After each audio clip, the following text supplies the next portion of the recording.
Now, from Wish TV, your local news source, this is All Indiana Politics. Good morning. Welcome to another edition of All Indiana Politics. I'm Phil Sanchez. We begin with new developments in the 2024 race. Two key members of Congress say they will decide early next year whether to run for Senator Mike Braun's seat. Braun has formed a gubernatorial campaign committee for that year. Now, here's what Congressman Jim Banks told us during an interview late last week.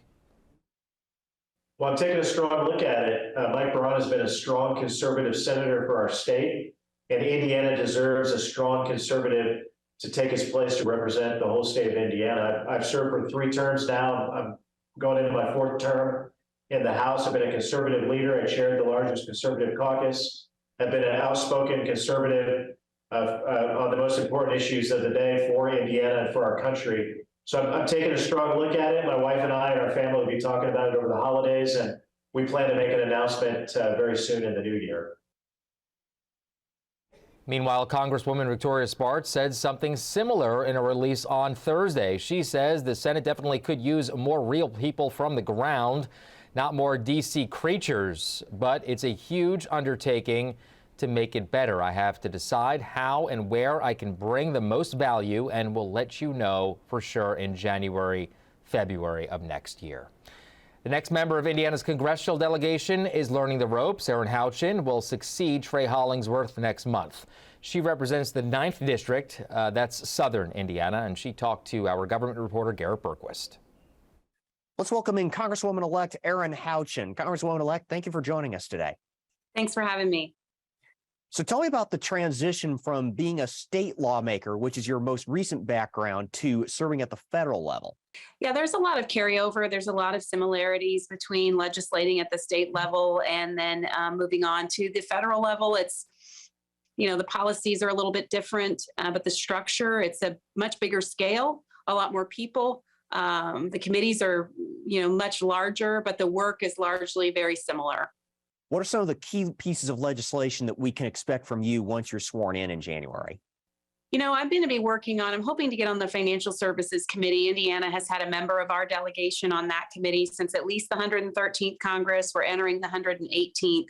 Congressman Hollingsworth, who I replaced, was a member of that committee. It deals with anything from data privacy to flood insurance to affordable housing, venture capital, just a lot. And particularly for my district, rural banking, which I think is underrepresented.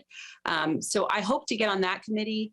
One of the things that I'd like to work on is just dialing back some of the bureaucracy and restoring the power and the balance of power between the branches of government. Over the years, we have seen legislatures and the Congress kind of cede their responsibility to agencies. And I'd like to start dialing some of that back. What are some projects specific to the 9th District that you would like to see funded in the next federal budget? I think one of the things that we're going to have to do is take a look at the flood insurance program. That is something that probably needs revamped, and we've not had the opportunity really to dig in and do that. So I do want to take a look at ways in which we can improve that system. And so that's something I'm going to look at. In terms of projects, I'd like to see us focus on trying to get more mental health facilities, inpatient treatment facilities. That's something that is vastly underrepresented in this area. I'm married to a prosecutor who's getting ready to be a judge, and countless times people have come to him and asked to please put their family member, their child in the criminal justice system to save their lives. We shouldn't have to resort to that to save lives. So I would like to see us place an emphasis on bed space for mental health treatment and substance abuse treatment. A few Republicans have said they will not support Kevin McCarthy's bid for Speaker. Where do you fall on that? Do you support Kevin McCarthy's speakership bid? I think Kevin McCarthy has certainly done everything that he should be doing to earn the gavel.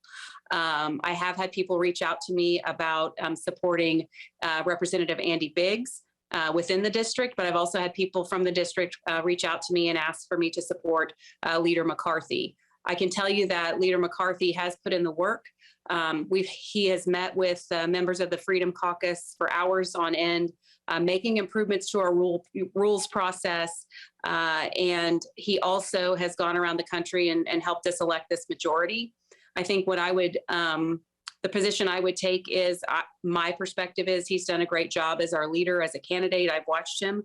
I would want to give him an opportunity to take the gavel. However, I am very new to this process, and I don't know how it's going to play out. We do have members that are saying they're not going to vote for Leader McCarthy. I can tell you that Representative Andy Biggs has not reached out to me for my support in that, and I haven't seen him necessarily campaigning for that.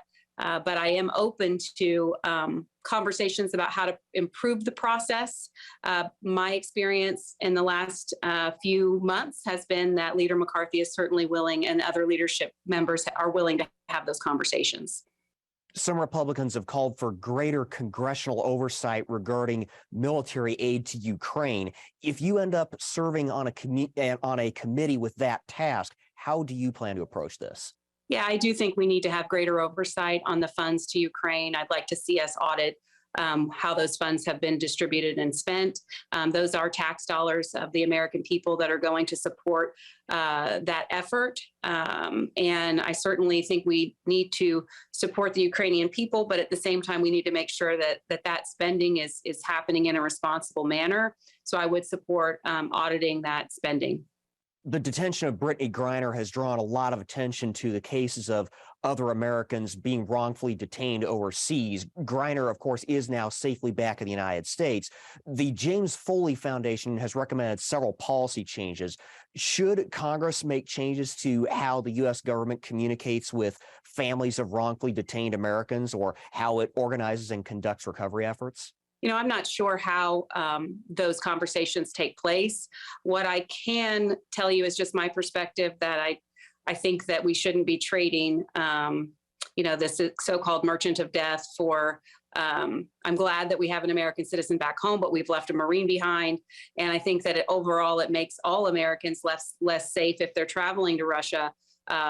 Because we've made this type of a trade. I think it just makes Americans overseas more vulnerable. Congresswoman-elect Erin Houchin, thank you for joining us. Thank you so much. All right, coming up, we take stock of a busy week in politics with Indiana's best political team. Welcome back to All Indiana Politics, as we welcome back two members of Indiana's best political team, Democrat Kip Tew and Republican Whitley Yates. Let's begin with something that we addressed at the beginning of the show. If you don't mind, Congressman Jim Banks says he strongly is considering a Senate run in 2024. Congresswoman Victoria Spartz also weighing a run. Whitley, how should we read their statements, and which of the two is a stronger candidate? It's hard to say. The Indiana Republican Party has a strong bench of leadership and talent that could take that seat. I think that Congressman Banks has been in his position a lot longer. I think his positioning specifically on the committees that he sits on and his statewide penetration has an edge on Congresswoman Spartz. Kip, Senator Todd Young took home nearly 60% of the vote last month. How do you turn that around with another election less than 2 years away?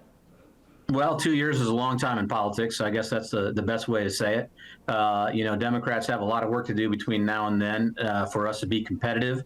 I did note, though, this week that turnout in this off-year election in the state was pitiful, 20%, and Marion County in particular was the second worst county in the state, where a lot more Democrats reside than they do in the rest of the state. So we as a party really have to get our stuff together, if you will, if we want to be competitive. I think we can be competitive. Like Whitley says about her party, we do have a good bench. We have a lot of folks, I think, who could step up and do the job very well and who could campaign very well, but we have to give them the support. I know we're 2 years out, but if we had to guess, and I want to ask both of you this question, Kip, we'll start with you. Who do you think is the front runner heading into 2024? For the United States Senate? Yes. Well, I think Jim Banks. He has a national following. He finished a close second for whip, number 3 job in the United States Congress. So he has a national fundraising base, and he's been working on it for a couple of years. So I'd have to say he's the front runner. Whitley, you're shaking your head. Yes. I'd have to agree with Kip on that. Okay. We'll see what happens. Hey, Attorney General Todd Rokita filed a pair of lawsuits against TikTok, and he cites data privacy and protecting minors from adult content. Now, Kip, given what we've learned about TikTok, is Rokita right to file these lawsuits in this particular case? I think I rarely agree with Todd Rokita on about anything, but I do believe that the Chinese government is spying with TikTok all over the world.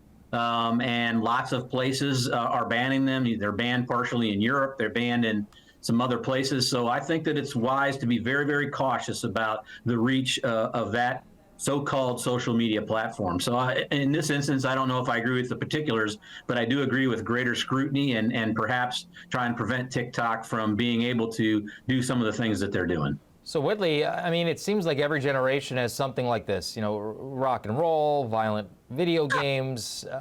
Is this just simply another case of unnecessary moral panic? No, I wouldn't agree that TikTok and rock and roll are synonymous with each other, to be honest. I think that specifically this app is utilizing its heavy penetration in the United States to collect data on its citizens, whether we know it or not, and how they're using that data is we don't know, has yet to be seen. But to protect the children who are utilizing this platform, especially since it's explicitly marketed to them, is noble, and we should all be protecting our children, specifically when they're on social media, as we've seen how social media is impacting the social society of our schools and our children. Is it also maybe Todd Rokita trying to get a national platform here, Kip? Well, Todd Rokita is always trying to get attention. I think this is his latest attempt at being the center of attention, sort of not dissimilar to a certain president that is no longer president, thankfully. Whitley, your thoughts on that? I couldn't hear all of what he said. Can you give me the top line? Well, I just want to get your thoughts on the question. Is it the Attorney General trying to make a name for himself nationally? I find it interesting that every time Todd Rokita is doing his job, they accuse him of wanting to make a name for himself as opposed to just doing his job. I think that he's doing his job effectively. And I think that him pursuing this type of legislation and this type of legal action and lawsuit against TikTok is going to protect Hoosiers. Fair enough. And he's not the only Attorney General across the country doing that. Good conversation here. We'll have much more to discuss on the other side of the break. Stick with us. We'll be right back. Welcome back to All Indiana Politics as we welcome back Democrat Kip Tu and Republican Whitley Yates. Let's turn now to this week's biggest political headline. WNBA star Brittney Griner safely home in the United States. Russian authorities released her in exchange for convicted Russian arms trafficker Viktor Bout. Kip, we still have at least 2 Americans detained in Russia. Did the Biden administration unfairly prioritize Griner over those Americans due to her status as a star athlete here? Well, I think even Whelan's family said that Biden did the right thing. I know Republicans are complaining, but Republicans will complain about Joe Biden if he ties his shoes rather than wears loafers. I mean, they can't give him a break on anything at all. Whelan was captured under the Trump administration. He was there for 2 years, and there hasn't been a president in United States history who's been closer to Russia or Putin than Trump, and he couldn't get him out. So I think those things are those criticisms fall on pretty deaf ears. The president did what he could here. He successfully got her back, and I think all Americans should be happy about that. And to Kip's point, Whitley, the Biden administration says it was Griner for boot or nothing. So did Republicans go too far in criticizing the deal that freed Griner? I don't think that the Republicans went too far, but I do think that we need to acknowledge that anytime an American citizen is able to come home from any type of communist country, that it is something that we should be happy about. But what I will say is, thinking about intention and execution, thinking about the totality of our American citizens that are currently trapped over there in Russia, and creating a plan that is substantive to bring them back home is something that I think a president should do. And so the fact that he did do this, he should have expected to get some backlash when there are other people who may have been over there longer who have been asking and looking for the level of attention placed on their issue for the president to attend to. You can't force, though, Vladimir Putin to give somebody up, though, right? I didn't hear you. What'd you say? I said, you can't force Vladimir Putin to give somebody up.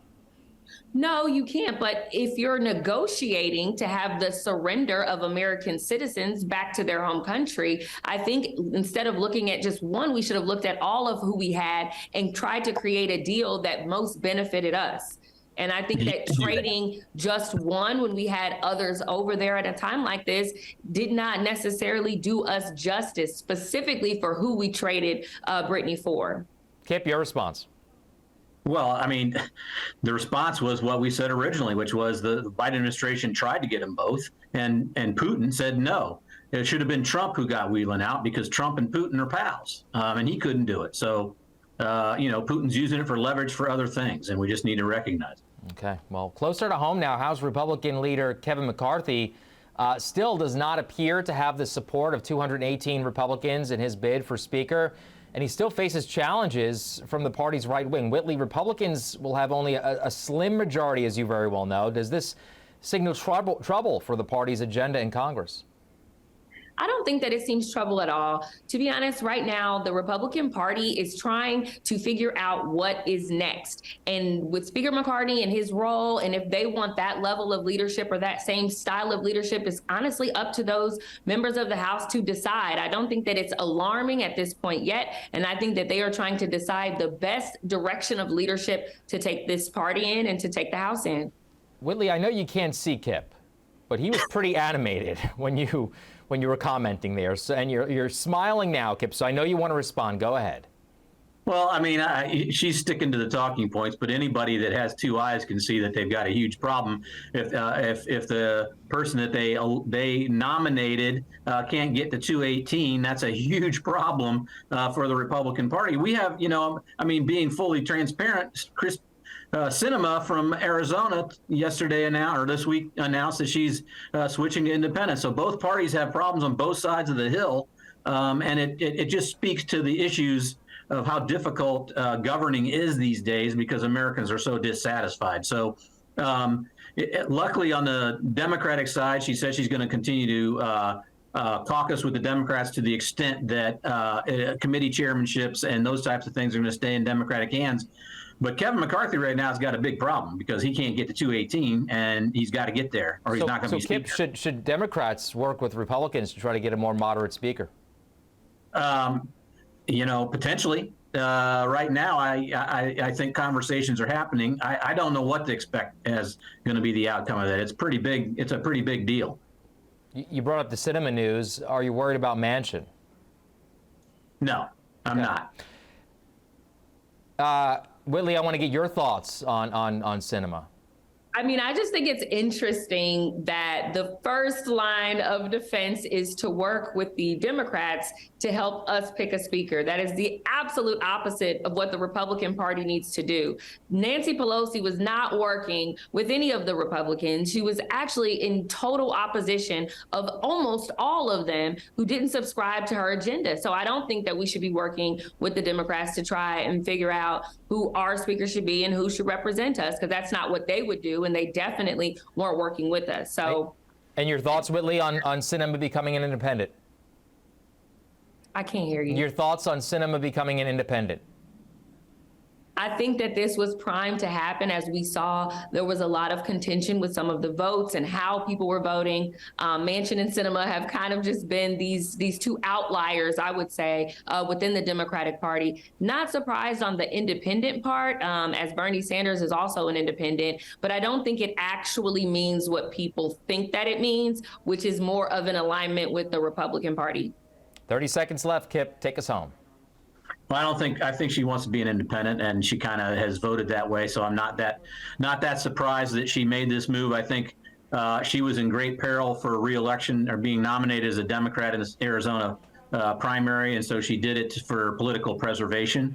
But it is a dilemma for Democrats. Are they going to run somebody in a Democratic as a Democrat and split the vote three ways? It remains to be seen. It'll be a big deal in 24 for sure. Yeah.